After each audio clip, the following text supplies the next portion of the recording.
Hello friends, welcome to our YouTube channel teaching exam overload.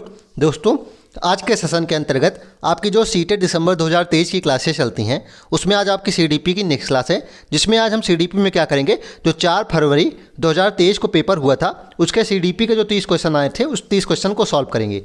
तो आज हम 4 फरवरी 2023 के सीडीपी के क्वेश्चन को सॉल्व करेंगे। चलिए फिर सेशन को शुरू करने से पहले हमारी रिक्वेस्ट है कि हमारे चैनल को लाइक करें, सब्सक्राइब करें तथा ज़्यादा से ज़्यादा शेयर करें। चलिए इसमें देखते हैं पहला प्रश्न क्या है।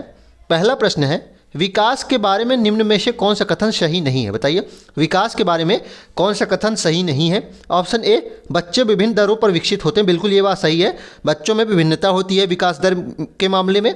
दूसरा है, विकास अपेक्षाकृत क्रमिक होता है। बिल्कुल, विकास जो होता है वो अपेक्षाकृत क्रमिक ही होता है। तीसरा है, आनुवंशिकता विकास का एकमात्र कारण। बताइए, आनुवंशिकता विकास का एकमात्र कारण होता है। बताइए, या फिर पर्यावरण भी इसमें प्रभावित करता है, समाज भी प्रभावित करता है विकास को। डी है कि विकास निरंतर रूप से होता है। बिल्कुल, विकास लगातार चलता रहता है।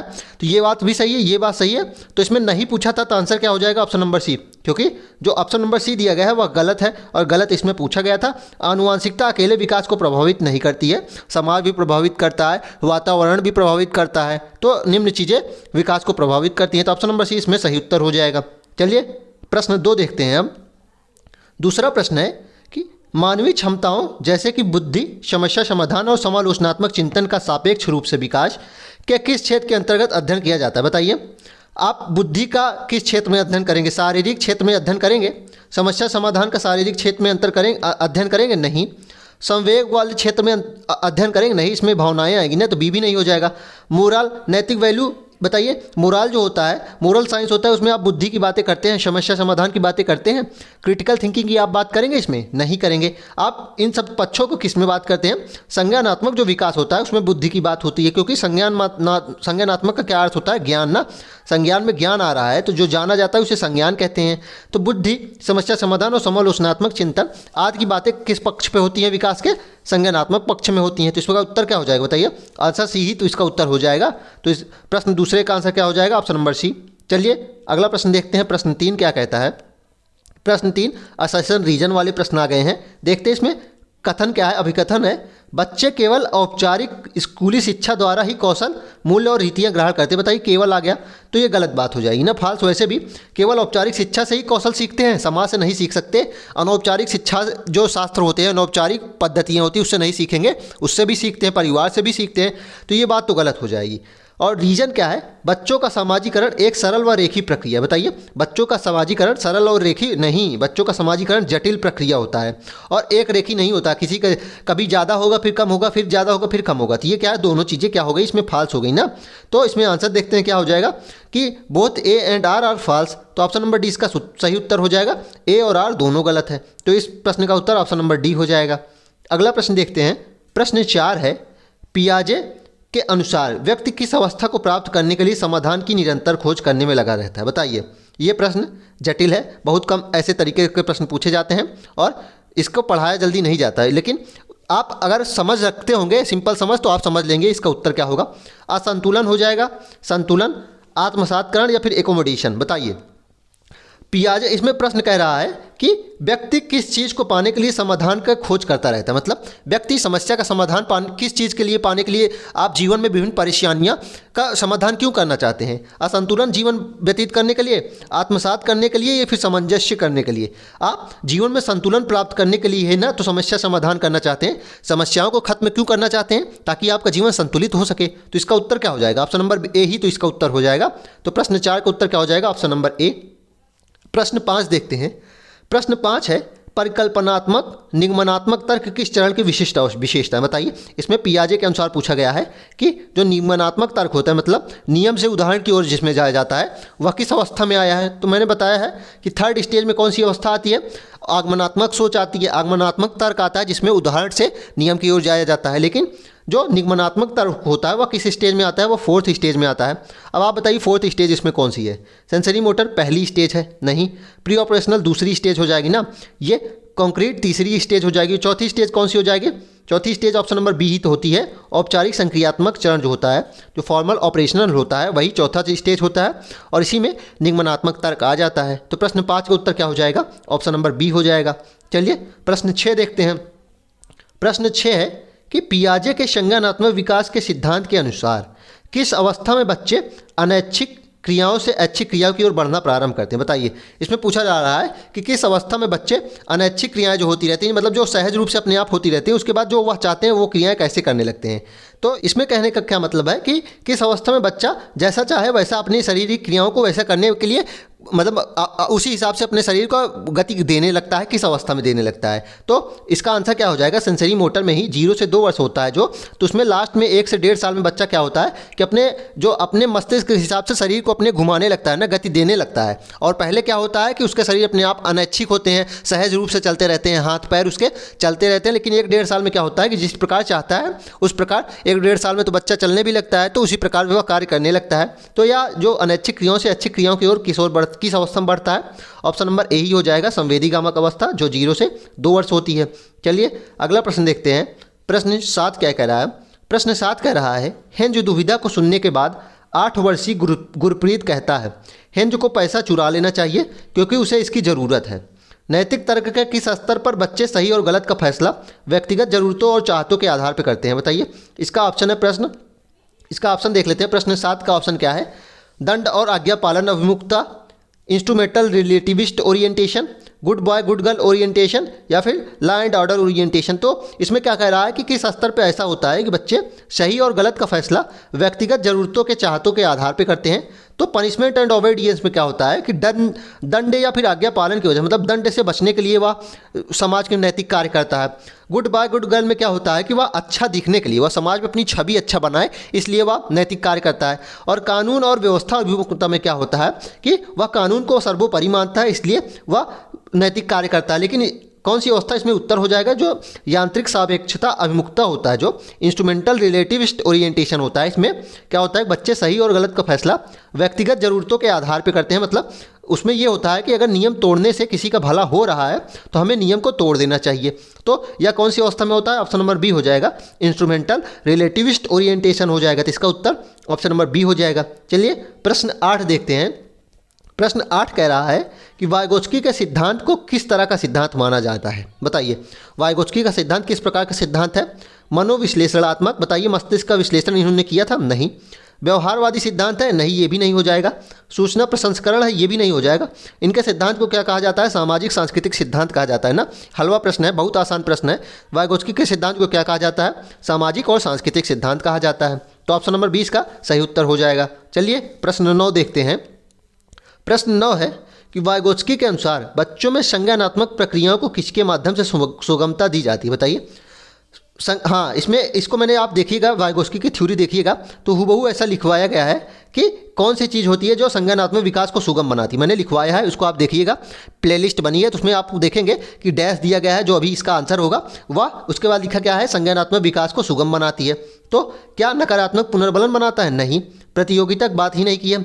आनुवांशिकता विन्यास की बात नहीं की गई है। मैंने क्या लिखवाया है कि भाषा संज्ञानात्मक विकास को सुगम बनाती है, ऐसा वाइगोत्स्की ने कहा। और यह जो प्रश्न है मोस्ट रिपीटेड प्रश्न है, ध्यान रखिएगा, मोस्ट रिपीटेड क्वेश्चन है, इसको नोट कर लीजिएगा कि भाषा संज्ञानात्मक विकास को सुगम बनाती है। डायरेक्ट हूबहू ऐसा पूछा जाता है। तो इसमें ऑप्शन क्या हो जाएगा, ऑप्शन नंबर सी इसका सही उत्तर हो जाएगा। चलिए प्रश्न 10 देखते हैं। प्रश्न 10 है कि शिक्षा को बाल केंद्रित बनाने के लिए निम्न में से क्या बदलाव जरूरी है। बताइए, शिक्षा को बाल केंद्रित बनाने के लिए क्या बदलाव जरूरी है। रचनात्मक मूल्यांकन से योगात्मक मूल्यांकन की ओर जाना, बताइए। फॉर्मेटिव से समेटेटिव में जाइए, निगेटिव पॉइंट हो जाएगा ना, ये तो शिक्षण केंद्रित हो जाएगा, शिक्षक केंद्रित। रोट मेमोराइजेशन से एक्टिविटी बेस्ड, बिल्कुल ये बात तो सही बात कह रही है। और ऑप्शन देख लेते हैं। खोजी अधिगम से व्याख्यान, ये उल्टा कहा गया, व्याख्यान से खोजी अधिगम पे हमें जाना चाहिए। लचीले पाठ्यक्रम से मानकीकृत, ये भी उल्टा है। मानकीकृत से लचीलापन जाना चाहिए, तो ये गलत हो जाएगा, उल्टा है, ये भी उल्टा है। और ऑप्शन नंबर ए भी उल्टा था, तो इसमें ऑप्शन क्या हो जाएगा सही, ऑप्शन नंबर बी। हमें रटने से क्या करना चाहिए, रटने के बजाय क्रिया आधारित, क्रिया करके जो सिखाया जाए उस ओर ज़्यादा जाना चाहिए। ये क्या है, बाल केंद्रित शिक्षा के लिए बहुत ज़्यादा इंपॉर्टेंट है। तो इसका उत्तर क्या हो जाएगा, ऑप्शन नंबर बी हो जाएगा। चलिए प्रश्न 11 आप देखते हैं क्या है।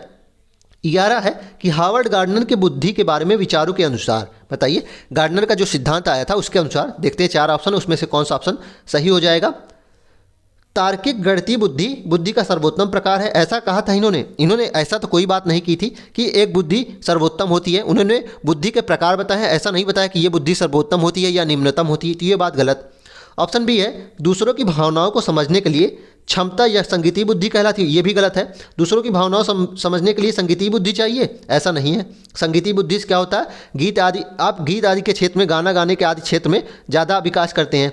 सी क्या कहलाता है कि विश्लेषणात्मक, सृजनात्मक और व्यवहारिक बुद्धि के 3 प्रकार होते हैं। इन्होंने बुद्धि के 3 प्रकार बताए थे, नहीं, इन्होंने बुद्धि के मुख्यतः 8 प्रकार बताए थे। ध्यान रखिएगा, मुख्यतः 8 प्रकार बताए थे। डी कह रहा है कि हर व्यक्ति अपने आप में विभिन्न प्रकार की बुद्धियों के विविध स्तर निहित करता है। बिल्कुल, डी ऑप्शन इसमें सही कह रहा है कि each individual has varied levels of different intelligence. बिल्कुल, हर व्यक्ति के पास अपने विभिन्न प्रकार की बुद्धियों के विभिन्न स्तर होते हैं। तो ऑप्शन नंबर डी इसका सही उत्तर हो जाएगा। चलिए अगला प्रश्न देखते हैं। प्रश्न 12 असर्शन और रीजन का आ गया है। इसमें कथन है कि एक अध्यापिका को विद्यार्थियों को किसी समस्या पर कार्य करते समय अपने विचारों के मौखिकीकरण के लिए प्रोत्साहित करना चाहिए। बताइए, अगर अध्यापिका है, कोई समस्या आई है, तो अपने विद्यार्थियों को मौखिकीकरण मतलब उसकी व्याख्या करने के लिए विद्यार्थियों को प्रेरित करना चाहिए। बिल्कुल, ये बात तो सही है, ये बात ट्रू है। और रीज़न इसका क्या है, निजी वाक बच्चों के संज्ञानात्मक विकास को सुशासित करता है। बिल्कुल, ये बात भी सही है।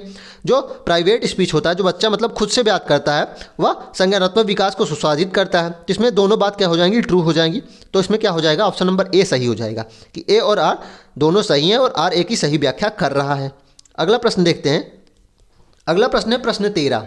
अगला प्रश्न है प्रश्न 13। इसमें देखते हैं, एक अध्यापिका प्रचलित सामाजिक जेंडर संबंधी रूढ़िबद्धताओं को कैसे प्रभावहीन बना सकता है। मतलब टीचर एक है, वह क्या सोशल जेंडर जो स्टूडियो टाइप्स है उसे क्या करना है, दबाना है, उसे महत्वहीन करना है। उसके लिए क्या करना चाहिए, उसे यह सुनिश्चित करके कि खेल सत्र में लड़कियां सिर्फ बैडमिंटन खेले और लड़के सिर्फ फुटबॉल। ये क्या है, जेंडर बायसनेस और स्टीरियोटाइप को बढ़ा रहा है, ना कि चुनौती दे रहा है। बी है, बी देख लेते हैं। ऑप्शन नंबर बी क्या है कि यह सुनिश्चित करना कि लड़कियों को अध्यापक के रजिस्टर पर काम करने और उनके मदद करने के लिए अवसर मिले। सिर्फ एक अगर जेंडर को मदद करने के लिए मौका देंगे तो लड़के क्या, ये भी तो स्टीरियोटाइप हो जाएगा। सी है कि फर्नीचर इधर से उधर रखवाने के लिए केवल लड़कों की सहायता, ये भी जेंडर स्टीरियोटाइप हो रहा है, केवल जेंडर बायसनेस इसमें भी आ रही, क्योंकि एक जो लिंग है, एक जो जेंडर है उसके प्रति आप ज़्यादा झुकाव कर रहे हैं। और डी कह रहा है कि सभी जेंडर की संगीत, नृत्य व पाक कला प्रतियोगिताओं में भाग लेने के लिए कहना चाहिए। बिल्कुल, बिना जेंडर का भेदभाव करे हर काम में क्या करना चाहिए, सबको प्रोत्साहित करना चाहिए। तो ऑप्शन नंबर डी ऐसा ही उदाहरण है जिससे क्या होगा कि स्टीरियोटाइप को प्रभावहीन बनाया जा सकता है। तो इसका उत्तर ऑप्शन नंबर डी हो जाएगा। अगला प्रश्न देखते हैं, प्रश्न 14 है। प्रश्न 14 देखते हैं कि विद्यार्थियों में समालोचनात्मक चिंतन को बढ़ावा देने के लिए महत्वपूर्ण है कि निम्नलिखित हेतु प्रचुर अवसर प्रदान करें। बताइए, अगर हमें क्रिटिकल थिंकिंग किसी बच्चे की बढ़ानी है तो हमें क्या करना चाहिए। रोट मेमोराइजेशन निगेटिव पॉइंट है, गलत हो जाएगा ना, रोट मेमोराइजेशन नहीं करनी है। निष्क्रिय अनुसरण कभी नहीं करना, निगेटिव पॉइंट है। और थर्ड कह रहा है कि विविध जानकारियों को पुष्टि करने हेतु बिल्कुल ये करना चाहिए। डी है कि किसी समस्या पर अपसारी चिंतन, बिल्कुल डाइवर्जेंट थिंकिंग होना चाहिए। इसमें थर्ड और फोर्थ सही लग रहा है। चलिए देखते हैं थर्ड और फोर्थ किस में आ रहा है। बिल्कुल डी ऑप्शन में आ रहा है। तो इसका उत्तर क्या हो जाएगा, समालोचनात्मक चिंतन बढ़ाने के लिए थर्ड और फोर्थ जो ऑप्शन है उसको करना चाहिए। कौन कौन से ऑप्शन, जानकारियाँ प्रस्तुत की पुष्टि करने हेतु करना चाहिए, कोऑपरेट, विविध जानकारियों की कोऑपरेट करना चाहिए, और डाइवर्जेंट थिंकिंग को बढ़ावा देना चाहिए। तो थर्ड और फोर्थ इसका सही उत्तर हो जाएगा। प्रश्न 15 आप देखते हैं। प्रश्न 15 क्या कह रहा है कि एक संरचनावादी कक्षा में अध्यापिका किस ओर जरूर जोर देना चाहिए। संरचनावादी कक्षा है तो अध्यापिका को किस पर जोर देना चाहिए। Standardise assessment negative point, norm reference assessment, मानक संदर्भित जो होता है, मानक एक होता है उसी के अनुसार मूल्यांकन करेंगे, ये भी गलत है। योगात्मक मूल्यांकन निगेटिव पॉइंट है। एक ही पॉजिटिव पॉइंट है फॉर्मेटिव असेसमेंट। तो इसका उत्तर क्या हो जाएगा, ऑप्शन नंबर ए। तो 15वें का उत्तर क्या हो जाएगा, ऑप्शन नंबर ए। चलिए प्रश्न 16 देखते हैं। प्रश्न 16 है कि समावेशी शिक्षा डैश के विविध जरियों के निष्कासन पर बल देती है। बताइए, जो समावेशी शिक्षा होती है वह किसका निष्कासन मतलब किसको वो निगेटिव बना देती है, किसको खत्म करने के लिए प्रयास करती है। प्रस्तुतिकरण को, अभिव्यक्ति को, संलग्नता को या भेदभाव को। तो समावेशी कक्षा अगर आएगी तो किसका कमी होगी, किसका हनन होगा, मतलब किसको हम खत्म कर सकते हैं, डिस्क्रिमिनेशन को ना, भेदभाव को हम जड़ से उखाड़ सकते हैं समावेशी शिक्षा में। तो इसमें उत्तर क्या हो जाएगा कि समावेशी शिक्षा भेदभाव के विविध जरियों के निष्कासन पर बल देती। निष्कासन मतलब क्या होता है, निकालना। तो हम भेदभाव को खत्म कर सकते हैं। तो इसका उत्तर क्या हो जाएगा, प्रश्न 16 का उत्तर ऑप्शन नंबर डी ही तो हो जाएगा। चलिए प्रश्न 17 देखते हैं कि एक ऐसी कक्षा में जिसमें विविध सामाजिक आर्थिक परिवेशों से विद्यार्थी आते हैं, एक अध्यापिका को क्या करना चाहिए। बताइए, प्रश्न 17 में ऑप्शन अब देख लेते हैं कि एक अध्यापिका को क्या करना चाहिए। पहला ऑप्शन है कि अधीनस्थ समूहों से संबंधित विद्यार्थियों के लिए कमतर अपेक्षाएं बनाएं और कायम रखना है। बताइए, आप कम अपेक्षाएं रखेंगे बच्चों से अपने? नहीं, बच्चों से अपने अधिक से अधिक अपेक्षाएं रखनी चाहिए। समावेशी भाषा जैसे कि हमारा विद्यालय, हमारी कक्षा का इस्तेमाल करना चाहिए। बिल्कुल, हमारा विद्यालय अगर आप बोलेंगे तो ऐसा लगेगा कि किसी भी परिवेश से बच्चा आ रहा है, किसी भी आर्थिक स्थिति या फिर सामाजिक स्थिति या फिर किसी भी समाज से आ रहा है, उसको लगेगा कि अभी मेरा स्कूल है। हमारा शब्द क्या होता है? कंप्लीट होता है ना, हमारा शब्द कंप्लीट होता है, मतलब सबका होता है इसमें। तो हमारा वर्ड जैसे हमारा शब्द, हमारा विद्यालय, हमारी कक्षा जैसे शब्द यूज करना चाहिए। तो इसका उत्तर क्या हो जाएगा? ऑप्शन नंबर बी हो जाएगा। अगला प्रश्न देखते हैं। प्रश्न 18 है कि दृष्टिबाधित विद्यार्थियों के सफल समावेशन के लिए अध्यापक को क्या करना चाहिए? बताइए, दृष्टिबाधित विद्यार्थी है तो उसके सफल समावेशन के लिए अध्यापक को क्या करना चाहिए? अवधारणा की व्याख्या के लिए चित्रों का प्रयोग करें। बताइए, अंधा है अगर दृष्टिबाधित है तो चित्रों का प्रयोग करना चाहिए? नहीं, गलत हो जाएगा। बी है, सभी प्रकार की लिखित सामग्रियों को मौखिक रूप से प्रस्तुत करना चाहिए। बिल्कुल ये बात सही है, लेकिन और ऑप्शन देख लीजिए आप। विद्यार्थियों को बात करते समय हाथों का, जब उसकी दृष्टि बाधित है तो हाथों का इस्तेमाल नहीं करना चाहिए, क्योंकि वह देख ही नहीं पाएगा। वीडियो के उपशीर्षक सबटाइटल अगर आप उसको देंगे तो वह देख थोड़ी ना पा रहा है। तो इसमें आंसर क्या हो जाएगा कि लिखित सामग्रियों को अगर मौखिक रूप में हम बताएंगे तो दृष्टिबाधक बच्चा भी उसका सफल समावेशन कक्षा में हो सकता है। तो ऑप्शन नंबर 20 का सही उत्तर हो जाएगा। प्रश्न 19 देखते हैं। प्रश्न 19 क्या कह रहा है कि ADHD है किसी बच्चे में। ADHD जिसका अर्थ होता है attention deficit hyper activity disorder, full form पूछ लेता है। Attention deficit hyper active disorder कि ग्रसित विद्यार्थी के सफल समावेशन के लिए अध्यापक को क्या करना चाहिए? बताइए, अगर कोई बच्चा ADHD से ग्रसित है तो उसके सफल समावेशन के लिए अध्यापक को क्या करना चाहिए? प्रश्न 19 में ऑप्शन नंबर ए है, परिवेश में व्यवधानों को अधिक कर देना चाहिए। जो व्यवधान है, डिस्ट्रैक्शन है, उसे अधिक कर देंगे आप, या फिर लंबे और जटिल प्रदत्त कार्य देंगे। अगर वह हाइपर एक्टिव है तो उसे लंबे कार्य देंगे तो वह कर पाएगा? नहीं कर पाएगा। विद्यार्थियों को समय प्रबंधन और संगठनात्मक आदतों के विकास में सहायता करनी चाहिए, या फिर डी गैर लचीली, ये भी निगेटिव हो जाएगा। लंबे और जटिल कार्य देंगे तो वह उतना ज़्यादा हाइपर एक्टिव है, कर ही नहीं पाएगा। व्यवधान अगर और देंगे तो वह और ज़्यादा दिक्कत होगी उसे। जिसमें आंसर क्या हो जाएगा? Option number C. क्या करना चाहिए? विद्यार्थियों को समय प्रबंधन के बारे में बताना चाहिए और जो संगठन में जो संबंधी आदतें होती हैं उसके विकास में उसको सहायता करनी चाहिए। जिसका उत्तर क्या हो जाएगा? ऑप्शन नंबर सी हो जाएगा। अगला प्रश्न देखते हैं। प्रश्न 20 है, डिस्लेक्सिया। डिस्लेक्सिया में क्या होता है? पठन वैफल्य होता है। इसकी ध्यान रखिएगा, जो विकार संबंधी जो मैंने वीडियो डाली है उसकी ट्रिक से मैंने पढ़ाया कि सारी चीज़ें ट्रिक से कैसे याद करनी है। जैसे कि डिस्लेक्सिया को ट्रिक क्या है कि डिस्लेक्सिया में लक्ष्य आता है और जब आप दुकान पर जाते हैं तो बोलते हैं साबुन दे दीजिए, तो पूछता है कौन सा साबुन, तो आप वहाँ देखते हैं क्या, वहाँ आप देखते हैं एक रैकेट पे लक्ष्य लिखा रहता है, तो आप लक्ष्य पढ़ते हैं ना। तो इसी प्रकार पढ़ते हैं तो क्या हो जाएगा? पठन वैफल्य हो जाएगा। इसी प्रकार ट्रिक से सारे पढ़ाए हैं मैंने, तो उसको देख लीजिएगा, CDP की प्लेलिस्ट में बन चुकी है उसकी। तो इसमें कह रहा है कि पठन वैफल्य सापेक्ष रूप से किस क्षेत्र में चुनौती पैदा करता है? बताइए, डिस्लेक्सिया कहाँ चुनौती पैदा करता है? चलिए इसका उत्तर देखते हैं। लिखित विषय सामग्री के बोध में। बताइए, शारीरिक गतिविधि से संबंधित है? नहीं। भावनाओं को समझने से संबंधित है? नहीं। चित्र बनाने में संबंधित है? नहीं। ये तो लिखने से संबंधित हो जाएगा ना। क्या हो जाएगा इसमें कि लिखित विषय सामग्री के बोध, मतलब जो लिखित सामग्री है उसे समझने में दिक्कत होगी। जब आप पढ़ने में आपको दिक्कत आ रही है तो उसका सार कैसे समझ पाएंगे, उसका समरी कैसे समझ पाएंगे? तो यही इसमें ऑप्शन नंबर ए सही हो जाएगा। चलिए प्रश्न 21 देखते हैं। प्रश्न 21 है कि प्रभावशाली और अर्थपूर्ण अधिगम के लिए अध्यापक को किस प्रकार की शिक्षण शास्त्रीय प्रविधि का इस्तेमाल करना चाहिए? बताइए, प्रभावशाली और अर्थपूर्ण अधिगम हमें करना है तो किस प्रकार की विधि हमें अपनानी चाहिए? स्टैंडर्ड मैंने बताया नहीं, लचीलापन यहाँ होना चाहिए। इसका अपोजिट लचीलापन पॉजिटिव वर्ड है, ये निगेटिव वर्ड हुए। एग्जाम सेंट्रिक निगेटिव वर्ड है, एग्जाम सेंट्रिक हमें कभी नहीं बनना है, और व्यवहारवादी भी कभी नहीं बनना है, ये भी निगेटिव वर्ड हो जाएगा। तो इसमें ऑप्शन नंबर ए जो है वह पॉजिटिव वर्ड है कि सांस्कृतिक रूप से जो प्रासंगिक होगा, जो कल्चरली रिलेवेंट होगा, अगर हम उसे पढ़ाएंगे, मतलब जो आपके कल्चर से संबंधित होगा, अगर हम उसे पढ़ाएंगे तो बच्चा उसमें ज़्यादा रुचि लेगा, तो वह प्रभावशाली होगा और अर्थपूर्ण होगा। तो ऑप्शन नंबर ए इसका सही उत्तर हो जाएगा।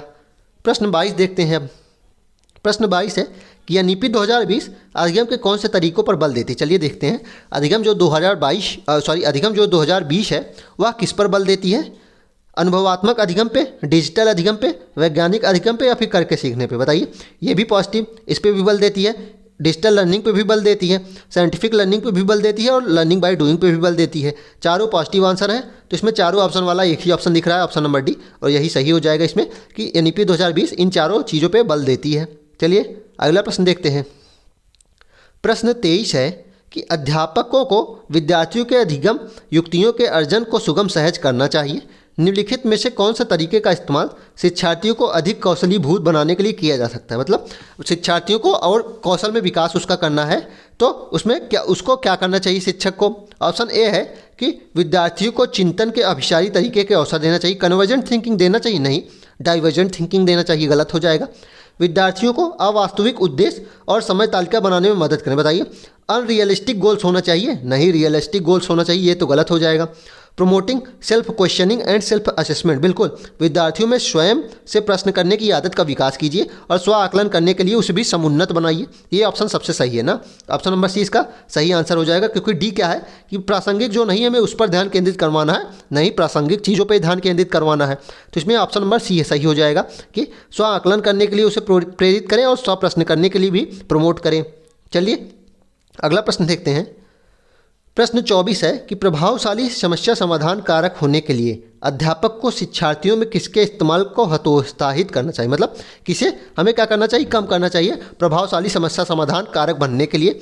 तो अनुक्रिया समुच्चय को, एल्गोरिथम को, अन्वेषण को या फिर साम्य अनुमानन को। बताइए एनालॉगीज को किसको हमें कम करना चाहिए। तो जो रिस्पॉन्स सेट होते हैं इन्हें कम करना चाहिए। इसमें क्या होता है कि मतलब जिस तरीके से आप एक कार्य कर लेंगे उसी प्रकार से सारे कार्य करेंगे तो यही रिस्पॉन्स सेट हो जाएगा। तो हमें समस्या समाधान कारक को कम करने के लिए क्या कम करना चाहिए, रिस्पॉन्स सेट को हतोत्साहित करना चाहिए। तो इसका उत्तर ऑप्शन नंबर ए हो जाएगा। प्रश्न 25 देखते हैं। नल के स्रोतों के बारे में चर्चा करते हुए रानी उत्तर देती है कि नल और फव्वारा पानी के मुख्य स्रोत है। उसका उत्तर किसका प्रतिनिधित्व करता है। बताइए उसका उत्तर जो है वह किसका प्रतिनिधित्व करता है। तो इसमें ऑप्शन नंबर 1 है 25 वाले क्वेश्चन में ऑप्शन नंबर 1 है कि उसकी समझ जो उसके अनुभवों के आधार पर बनी है, उसकी निम्न अंतःवैयक्तिक और अंतर्वैयक्तिक निम्न बुद्धि के बारे में बता रहा है, नहीं नई अवधारणा सीखने के लिए प्रेरणा की कमी है। बताइए कोई जवाब वह दे रही है तो उसके अंदर प्रेरणा की कमी है इसलिए जवाब दे रही है, नहीं उच्च स्तरीय समस्या समाधान की तो कोई बात यहाँ नहीं हो रही है। तो इसमें क्या हो जाएगा आंसर, ऑप्शन नंबर ए ही सबसे अच्छा आंसर है कि उसकी समझ जो उसके अनुभवों के आधार पर बनी है। मतलब उसकी समझ वह खुद से सीखी है, अपने समझ के अनुसार सीखी है और वह उसके अनुभवों के आधार पर उसकी समझ बनी है, जिसका उत्तर ऑप्शन नंबर ए हो जाएगा। अगला प्रश्न देखते हैं। प्रश्न 26 है कि निम्न में से कौन सा अधिसंज्ञानात्मक कौशलों का भाग नहीं। बताइए मेटाकॉग्निशन स्किल का जो होती हैं उसमें कौन सा भाग नहीं है। इसको मैंने पढ़ाया था, ध्यान रखिएगा। मेटाकॉग्निशन देख लीजिए, वीडियो पढ़ाया है, उसके 4 भाग होते हैं, उसको देख लीजिएगा। उसमें कौन सा पार्ट नहीं है। तो इसमें प्रश्न 26 का आंसर है प्लानिंग बिल्कुल होती है, मॉनिटरिंग भी होती है, मूल्यांकन भी होती है, लेकिन निष्क्रिय अनुकरण नहीं होती। ध्यान रखिएगा निष्क्रिय अनुकरण नहीं होती तो ये गलत हो जाएगा। तो प्रश्न 26 का उत्तर क्या हो जाएगा, नहीं पूछा था तो डी ही नहीं होती तो यही उत्तर हो जाएगा। चलिए अगला प्रश्न देखते हैं। प्रश्न 27। प्रश्न 27 है कि भावनाओं और संज्ञान के बारे में निम्न में से कौन सा कथन सही है। बताइए भावनाओं और संज्ञान के बारे में कौन सा कथन सही है। अधिगम के लिए रुचि और जिज्ञासा परस्पर संबंधित नहीं होते। बताइए जब आप अधिगम में रुचि नहीं होगी, जिज्ञासा नहीं होगी तो आप सीख सकते हैं, नहीं सीख सकते। तो क्या होते हैं, संबंधित होते हैं। ऑप्शन बी क्या कह रहा है, अधिगम तार्किकता के अमूर्त संज्ञान के बारे में है, नहीं ऐसा भी नहीं है, मूर्त चीज़ें भी इसमें शामिल होती हैं, बी भी गलत हो जाएगा। सी है कि जानकारी ग्रहण करने के कौशल मनोदशा द्वारा प्रभावित होता है, या फिर अगला ऑप्शन क्या है, ऑप्शन नंबर डी कि निराशा का उच्च स्तर संज्ञानात्मक दक्षता को समुन्नत करता है। बताइए ज्ञान में आप दक्ष होंगे जब आपको निराशा होगी, जब आप बहुत अच्छे स्तर पर निराश होंगे, जब आप बहुत ज़्यादा निराश होंगे तो आप ज्ञानात्मक रूप से दक्ष होंगे, नहीं। तो इसमें एक ऑप्शन सही हो जाता है कि जानकारी ग्रहण करने के कौशल मनोदशा द्वारा प्रभावित होता है। ध्यान रखिएगा information processing skills are influenced by mood. ध्यान रखिएगा मतलब आपका मूड अच्छा होगा तो आप अच्छे ढंग से इन्फॉर्मेशन को एकत्रित करेंगे, लेकिन आप अगर कन्फ्यूज होंगे, आप क्या होंगे, एंग्री होंगे, तो क्या आप जानकारी इकट्ठा कर सकते हैं किसी भी टॉपिक के बारे में, नहीं। तो यही बताया जा रहा है कि जानकारी ग्रहण करने के कौशल मनोदशा द्वारा मतलब आपके मूड द्वारा प्रभावित होता है। तो ऑप्शन नंबर सी इसका सही उत्तर हो जाएगा। चलिए अगला प्रश्न देखते हैं। प्रश्न 28 क्या कह रहा है।